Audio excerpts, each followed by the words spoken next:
मुख्यतः जिम्मेदार है सुशील शर्मा है। ये सबसे भ्रष्ट विधायक हैं। वे चोरी में संलग्न हैं, भ्रष्टाचार में संलग्न हैं, इसलिए वो मुंह नहीं दिखा पा रहे हैं।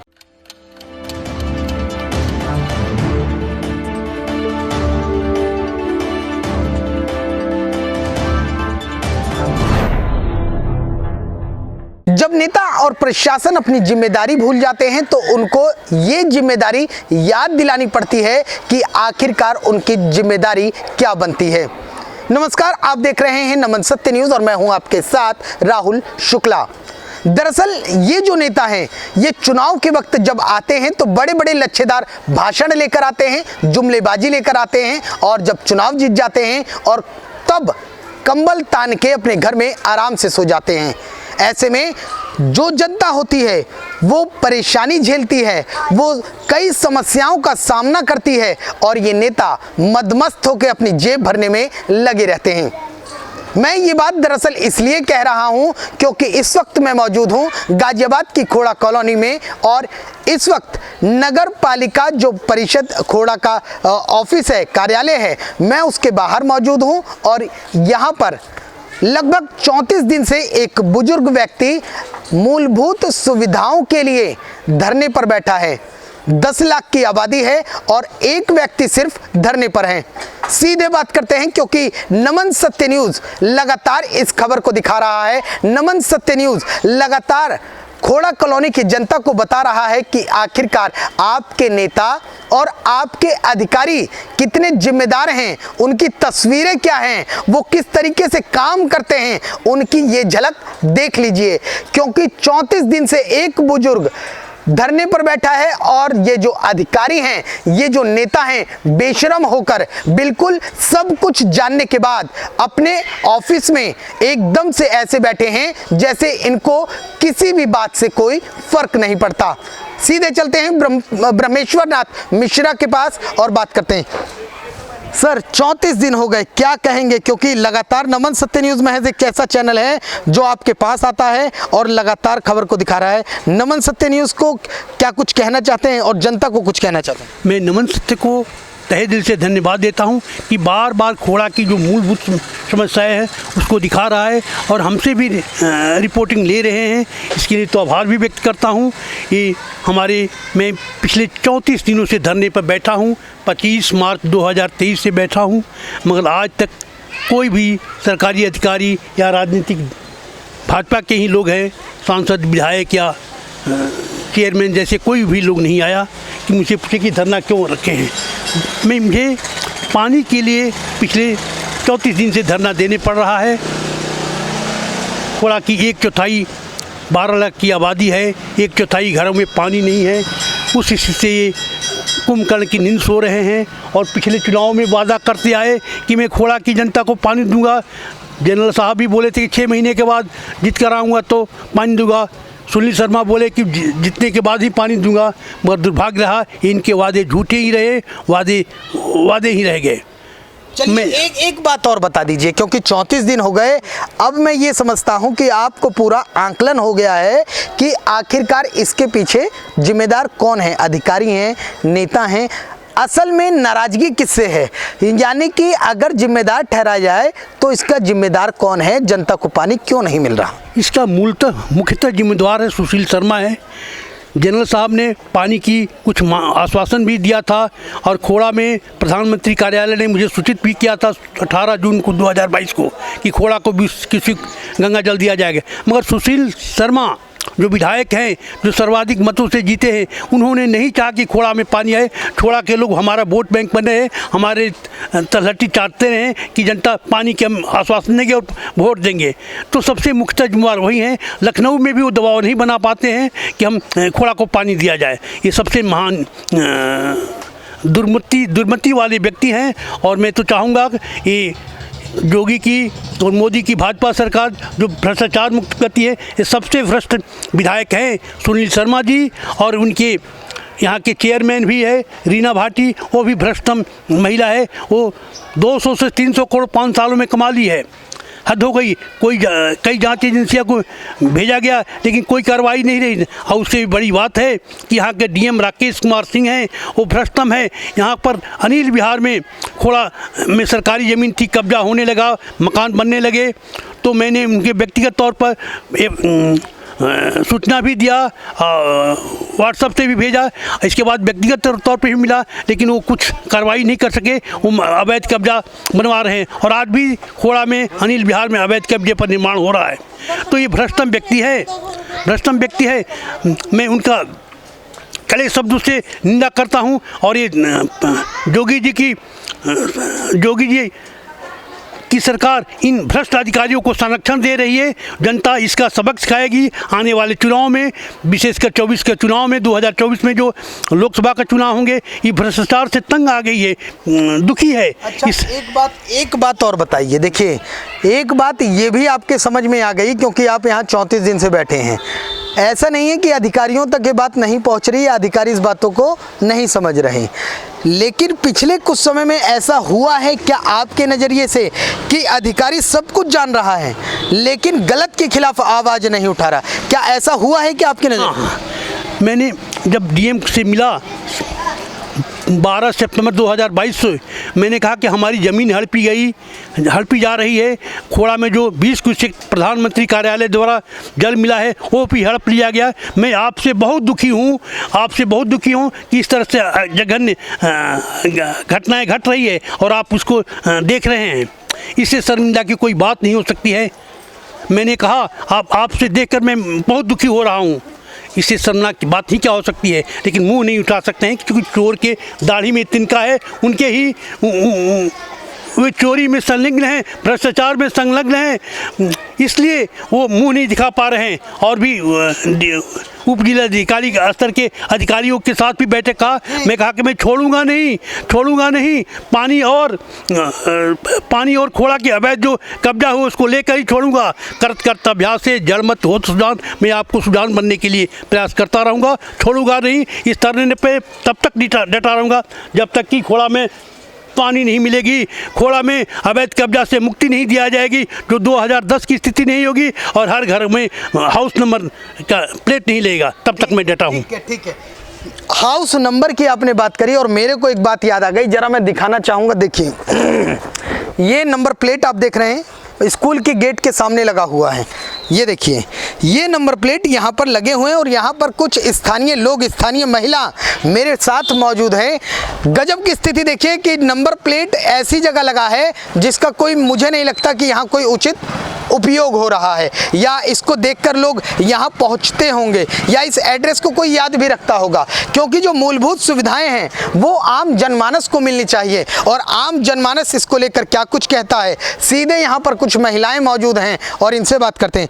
मैडम, वहाँ नंबर प्लेट लगा है स्कूल के गेट पर, आपके गेट पर लगा है क्या? नहीं लगा है, अभी नहीं लगी थी तो उसके पैसे लिए थे। उसके नंबर प्लेट के पैसे क्यों लिए थे? ऐसे तो उन्होंने पता नहीं करोड़ों, क्या एक दिन में करोड़ों छापे होंगे। 200 रुपये हर घर से लिए थे और उसके लेने का क्या फायदा है? तो मतलब एड्रेस आपको आज तक नहीं मिला? नहीं, एड्रेस है, पुराना वाला है हमारा। तो पुराना मतलब जो पहले से चलता है, जो इन्होंने आज तक कुछ नहीं दिया? नया लगा है वो नहीं है नंबर प्लेट हमारी। ठीक है, मतलब कहना चाह रहे हैं कि केवल लूट घसूट हो रही है, ये कहना चाह रहे हैं? जी। बोरिंग करा लो तब पैसे लेते हैं, 7-7 8-8 हज़ार रुपये दो, क्यों दे? अब टैक्स लगा दिया, होम टैक्स भी तो लगा दिया है भाई। तुमने सीवर डाल दिया, बिजली का पानी दे दिया, क्या दे दिया, तो क्यों दे? होम टैक्स का मतलब सरकारी ज़मीन दी है क्या, खरीदी है ना हमने, तो क्यों दें? तब देंगे ना जब सरकारी चीज़ हमें मिलेगी। और पानी को लेकर क्या कहेंगी? पानी तो है ही नहीं है यहाँ, मर रहे हैं मकान मालिक, बेच के भग रहे हैं बेचारे, जिन्होंने मेहनत कमाई थी, प्रॉपर्टी अपनी सारी को बेच के भग रहे हैं। क्यों? क्योंकि उनके बस की नहीं है बोरिंग कराना।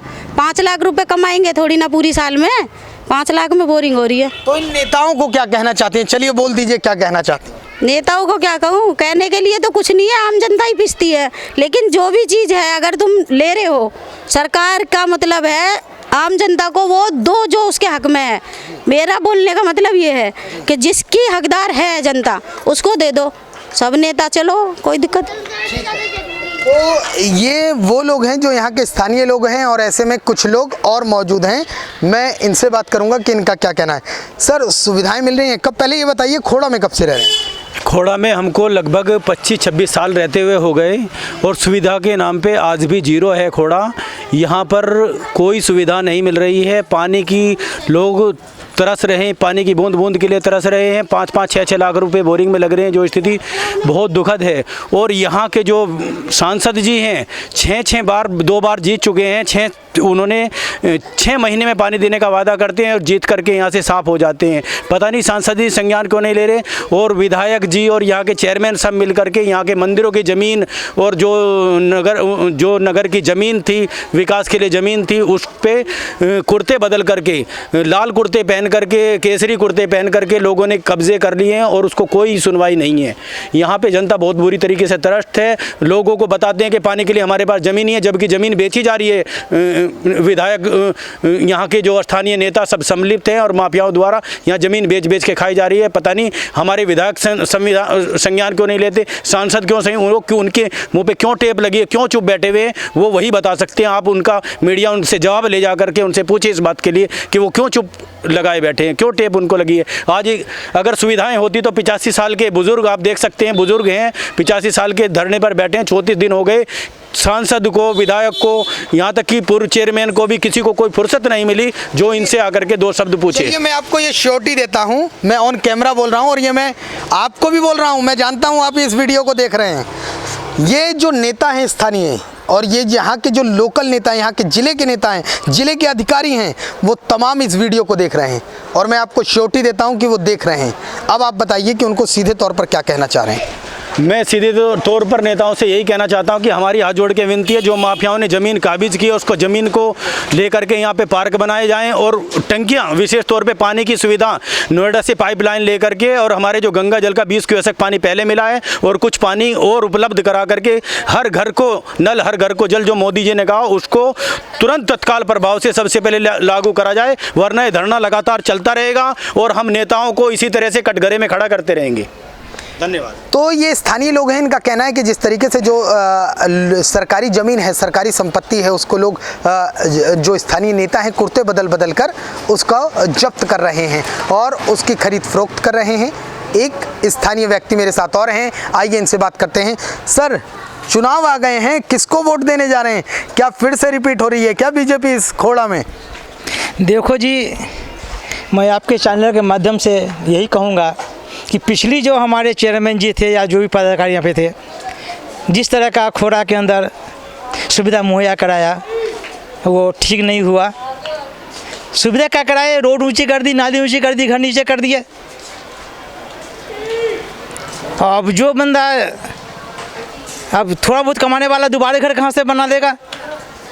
5 लाख 10 लाख मकान बनता नहीं है।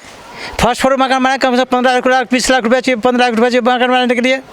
इसलिए हम तो कहेंगे जो नए जनरेशन का मतलब बागडोर मिलना चाहिए और बदलाव होना चाहिए।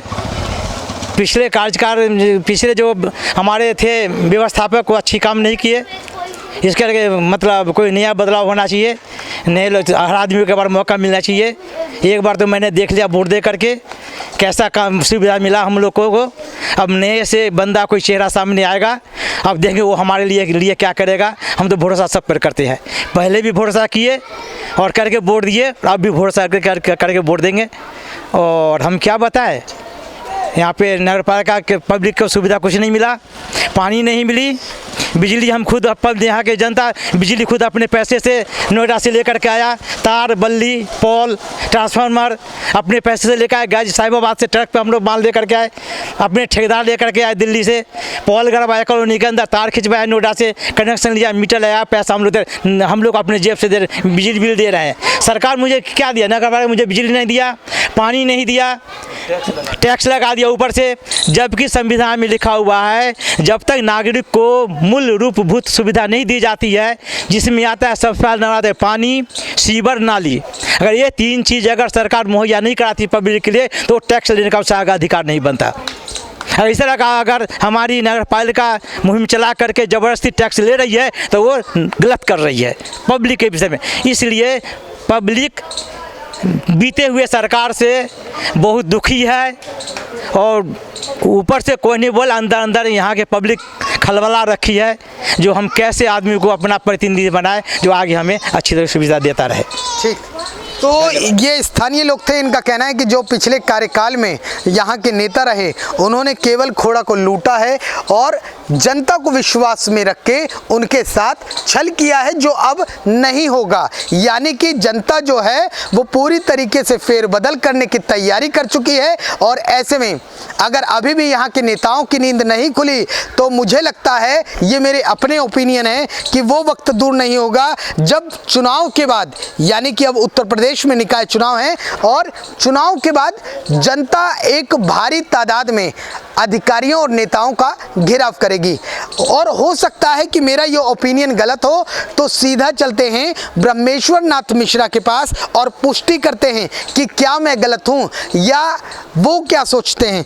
सर ये बताइए, 34 दिन हो गए, क्या चुनाव के बाद एक बड़ी तैयारी होगी? क्या आप लोग कुछ अगुवाई करेंगे? क्या होगा? क्या जनता नेताओं का या अधिकारियों के ऑफिसों का या घरों का घेराव कर सकती है? ऐसा हो सकता है?